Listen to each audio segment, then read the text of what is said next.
구약성경 잠언 4장 23절 말씀은 이렇게 기록을 하고 있습니다. 그 무엇보다 너는 내 마음을 지켜라. 그 마음이 바로 생명의 근원이기 때문이다. 생명의 근원, 생명의 시작이 마음을 지키는 데 있다는 말씀입니다. 마음을 지키는 것이 생명이요, 생명력 있는 삶을 살아가는 비결이라는 말씀인 것입니다. 그렇다면 마음을 지킨다는 말이 무엇인가? 어떻게 하면 마음을 지킬 수 있겠습니까? 학교에 있어 보면 요즘 아이들이 잘 쓰는 말이 있습니다. 멍 때리다라는 말입니다. 한 인터넷 사이트에서는 오랫동안 멍 때리기 대회를 하는 것도 볼 수 있었습니다. 세상에서 가장 쓸데없는 대회인 것 같습니다. 멍 때리기라는 말은 복잡하고 힘든 일은 아무것도 생각하지 않고 멍청하게 넋놓고 앉아있기 정도가 될 것입니다. 집에서도 이 초등학교 2학년이 된 큰딸이 한 번씩 멍 때리고 앉아 있습니다. 저는 그때마다 굉장히 혼을 냅니다. 예은아, 멍 때리면 안 된다. 하나님의 기쁨이 되는 일이 아니야. 하나님은 우리가 생각하고 마음을 지키고 행동하기를 원하시기 때문에 멍 때리지 마. 멍 때리면 안 돼. 라고 얘기를 합니다. 여러분, 멍 때리면 안 됩니다. 어려운 일이 있고 심각한 일이 있을 때, 또 오랜만에 여유가 생겼을 때 멍 때리고 앉아 있는 것이 아니라 생각을 통해서 마음을 지켜야 합니다. 같은 상황이 오래 지속되거나 나이가 들어갈수록 내 마음의 태도를 바꾸는 일은 점점 쉽지 않은 일이 되어갑니다. 그럼에도 불구하고 일상의 상황을 벗어나 도전하거나 중년에 새로운 직업을 선택하여 새 출발하는 이들도 간혹 있습니다. 이분들의 비결이 무엇이겠습니까? 바로 마음의 유연함입니다. 오늘 본문 말씀을 제가 다시 한번 읽어보겠습니다. 내가 그들에게 한 마음을 주고 그 속에 새 영을 주며 그 몸에서 돌 같은 마음을 제거하고 살처럼 부드러운 마음을 주어 내 율례를 따르며 내 규례를 지켜 행하게 하리니 그들은 내 백성이 되고 나는 그들의 하나님이 되리라. 에스겔 36장 26절과 27절에는 이렇게 기록되어 있습니다. 또 새 영을 너희 속에 두고 새 마음을 너희에게 주되 너희 육신에서 굳은 마음을 제하고 부드러운 마음을 줄 것이며 또 내 영을 너희 속에 두어 너희로 내 율례를 행하게 하리니 너희가 내 규례를 지키리라. 이 두 말씀을 통해서 놀라운 점을 발견하게 되었습니다. 바로 삼위일체 하나님께서 하시는 일이 무엇인가 하는 것입니다. 우리가 성령 충만하면 돌 같은 마음, 굳은 마음이 제거된다라고 말씀하고 있습니다. 삼위일체 하나님이 우리 인생 가운데 오시면 살처럼 부드러운 마음이 생겨난다는 말씀입니다. 여러분, 우리 마음을 향해서 돌 같다, 굳었다라고 말할 때 무엇을 의미합니까? 변화를 두려워하고 자신의 입장을 바꾸지 않는 태도입니다. 천상천하 유아독존, 내 힘과 내 지식만으로도 세상을 살아가는데 지장이 없다고 보는 유형입니다. 하나님의 계명과 율례를 준행하려면 돌 같은 마음, 굳은 마음을 제거하는 것이 우선이 되어야 할 것입니다. 부드러운 마음, 유연한 마음이 생겨야 하나님 말씀 앞에 순종할 수 있는 것입니다. 다시 말하면 부드러운 마음은 신앙인들이 꼭 가져야 할 핵심적인 것입니다. 여러분, 부드러운 마음 갖고 계십니까? 이 표정이 좀 부드러워야 되는데 이렇게 화를 내시는 표정 말고 부드럽게 이렇게 표정 갖는 것부터 이 부드러운 마음이 시작되는 것입니다. 이처럼 성령 충만은 부드러운 마음과 이어져 있고 부드러운 마음은 하나님의 말씀을 실천하기 위한 필요 조건이 되는 것입니다. 요한계시록 3장에서 하나님께서는 라오디게아 교회를 향해 이렇게 말씀하십니다. 네가 말하기를 나는 부자라 부요하여 부족한 것이 없다 하나 네 곤고한 것과 가련한 것과 가난한 것과 눈먼 것과 벌거벗은 것을 알지 못하는도다. 내가 너를 권하노니 내게서 불로 연단한 금을 사서 부요하게 하고 흰 옷을 사서 입어 벌거벗은 수치를 보이지 않게 하고 안약을 사서 눈에 발라 보게 하라. 라오디게아 교회는 스스로를 향해서 나는 부자다, 나는 부요하여 부족한 것이 없다라고 얘기를 했습니다. 하나님 앞에서 이 말은 얼토당토하는 말이 되겠습니다. 이것이 바로 돌 같은 마음이요 굳은 마음의 전형적인 예시가 아니겠습니까? 예수님께서는 심령이 가난한 자가 복이 있다라고 말씀하십니다. 심령이 가난한 자가 누구입니까? 나는 항상 마음이 가난하여 하나님의 말씀으로 계속 채우지 않고는 잠시도 살아갈 수 없음을 깨닫는 인생, 그것이 바로 심령이 가난한 인생인 것입니다. 여러분의 마음 상태는 어떠합니까? 어떤 마음 자세로 신앙 삶을 살아가고 계십니까? 누가복음 16장에 부자와 나사로 이야기가 나와 있습니다. 부자는 거지 나사로를 돌아보지 않았기 때문에 지옥에 갔습니다. 그러나 부자는 자신이 왜 지옥에 와 있는지 이유조차도 모르고 있습니다. 부자는 사실상 부자가 아니었습니다. 부자는 이 세상에서 가장 곤고하고 가련하고 가난하고 눈멀고 벌거벗은 사람일 뿐이었던 것입니다. 부자는 하나님께로부터 금을 사고 하나님께서 주시는 옷을 입고 눈에 안약을 발라 바로 보아야 했던 것입니다. 여러분, 이 부자와 나사로 이야기에서 큰 아이러니가 하나 등장하고 있습니다. 거지의 이름은 나사로라고 여러 차례 기록되어 있지만 부자의 이름은 한 차례도 언급되어 있지 않습니다. 하나님으로부터 금을 사고 하나님께서 주시는 옷을 입지 않는 사람이면 천국에서는 기억조차도 못하는 존재요, 이름이 언급될 가치조차 없는 인생이 되어버리고 만다는 것입니다. 빌립보서 2장 5절 말씀에 너희 안에 이 마음을 품으라 곧 그리스도 예수의 마음이니. 여러분, 그리스도 예수의 마음을 품으시기를 바랍니다.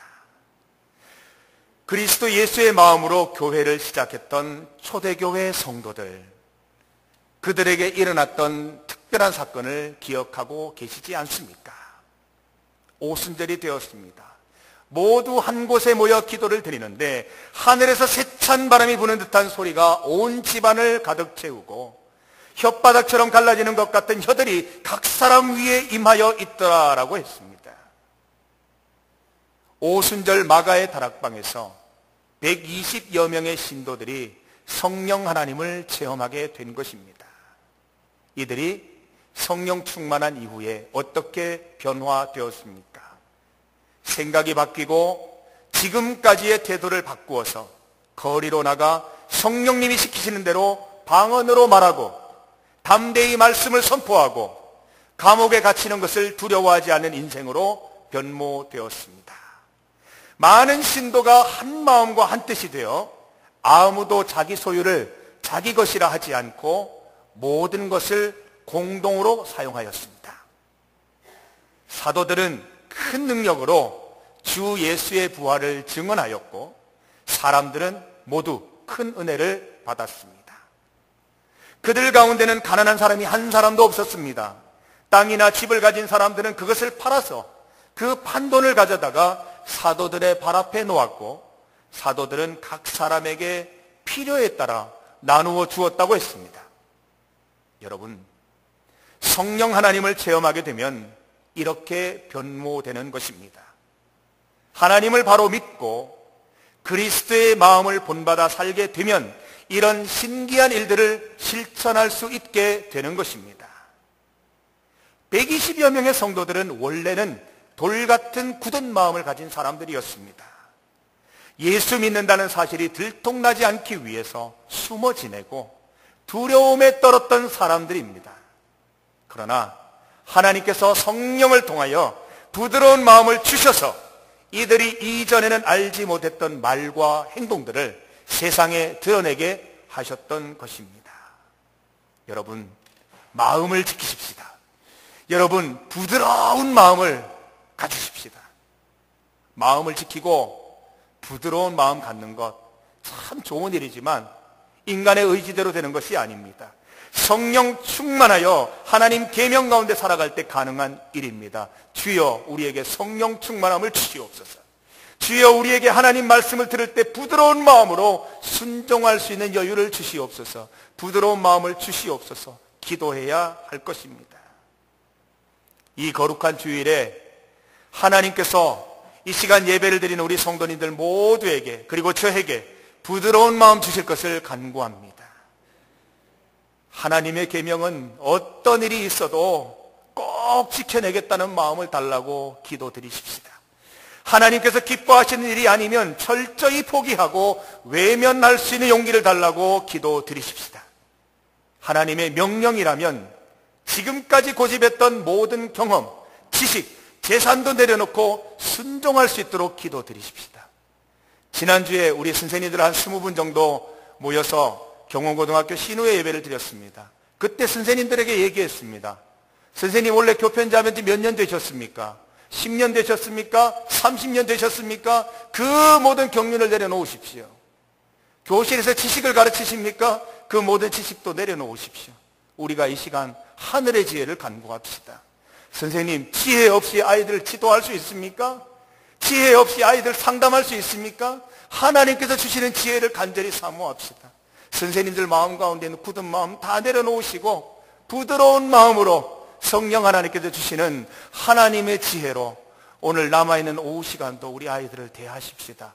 그렇게 상담하십시다. 그렇게 지도하십시다. 라고 말씀을 드렸더니 모두 다 고개를 끄덕끄덕 하셨습니다. 그대로 살았는지는 제가 다음 주에 점검할 예정입니다. 주의 말씀은 내 발의 등이요 내 길의 빛이라고 했습니다. 너희 중에 고난당하는 자가 있느냐? 그는 기도할 것이요 즐거워하는 자가 있느냐? 그는 찬송할지니라 말씀하셨습니다. 우리가 인간의 이 돌같은 굳은 본성을 이기고 살같이 부드러운 마음으로 살아가기 위해서는 말씀 읽어야 됩니다. 기도드려야 합니다. 찬양 드리는 생활을 잃어버리거나 잊어버려서는 안 될 것입니다. 우리 호산나 찬양대를 보면서 저렇게 온 힘을 다해서 찬양 드리는 삶을 살아야겠다는 큰 도전을 받으셔야 됩니다. 저는 오늘 뒤에서 찬양 드리는 모습을 뵀는데 온몸으로 찬양을 하십니다. 그래, 저렇게 찬양을 드려야 되겠다. 저렇게 말씀을 읽고 저렇게 목숨 걸고 삶을 살아갈 때 하나님께서 나에게 부드러운 마음 주시고 주의 말씀을 실천할 수 있는 용기 주시고 그걸 통해서 하나님의 그리스도의 복음을 전염할 수 있는 그런 일들을 내게 주시지 않겠느냐 상상하게 되었습니다. 저는 여러분이 예수님께서 말씀하신 대로 심령이 가난한 자가 되시기를 바랍니다. 하나님의 말씀과 계명이 아니면 잠시도 살아갈 수 없다는 사실을 고백하시기를 바랍니다. 죄송합니다. 말로만 고백하지 마시기 바랍니다. 삶으로 고백하십시오. 생활 속에 행동으로 고백하십시오. 하나님 없이는 잠시도 살아갈 수 없다는 그 말을 실천하십시오. 어떤 중대한 일을 행할 때 잠시라도 기도드리십시오. 하나님, 내 경륜과 내 지혜와 내 지식을 의지하지 않고 하나님의 지혜로 이 일을 할 수 있도록 도와주시옵소서. 내 마음속에 부드러운 마음 주시옵소서. 성령의 감동 주셔서 성령 충만함으로 이 일을 감당할 수 있도록 도와주시옵소서. 그렇게 살아가시기를 바랍니다. 사랑하는 남산교회 성도 여러분, 심령이 가난한 자가 되셔서 천국을 소유하는 기쁨을 날마다 맛보게 되시기를 바랍니다. 예수님께서는 심령이 가난한 자는 복이 있나니 천국을 선물로 받을 거라고 말씀하셨습니다.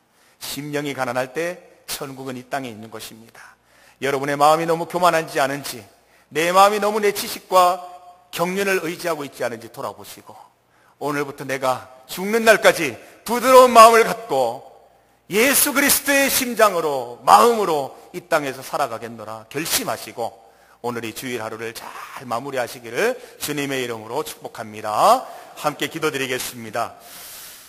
하나님, 하나님께서는 우리를 완벽한 피조물로 창조하여 주셨는데 죄된 본성으로 인하여 주님 앞에 온전히 살아가지 못하는 모습입니다. 하나님 우리를 용서하여 주시고 이 시간으로부터 하나님 말씀 읽고 찬양드리고 기도드리는 것을 통하여 우리의 마음이 부드러운 마음 되게 하시고 예수 그리스도의 심장으로 예수 그리스도의 마음으로 살아갈 수 있는 용기와 기쁨과 결단을 우리에게 허락하여 주시옵소서. 예수 그리스도의 은혜가 아니면 잠시도 살아갈 수 없는 인생입니다. 우리의 모든 인생이 주님께 있사오니 하나님께서 지도하시고 하나님께서 가르치시는 대로 살아갈 수 있도록 인도하여 주셔서 이 땅에서 심령이 가난한 자가 되어 날마다 천국의 삶을 누리는 우리 사랑하는 남산교회 성도들 다 될 수 있도록 주님 은혜의 은혜를 더하여 주시옵소서. 예수님의 이름으로 기도드립니다. 아멘.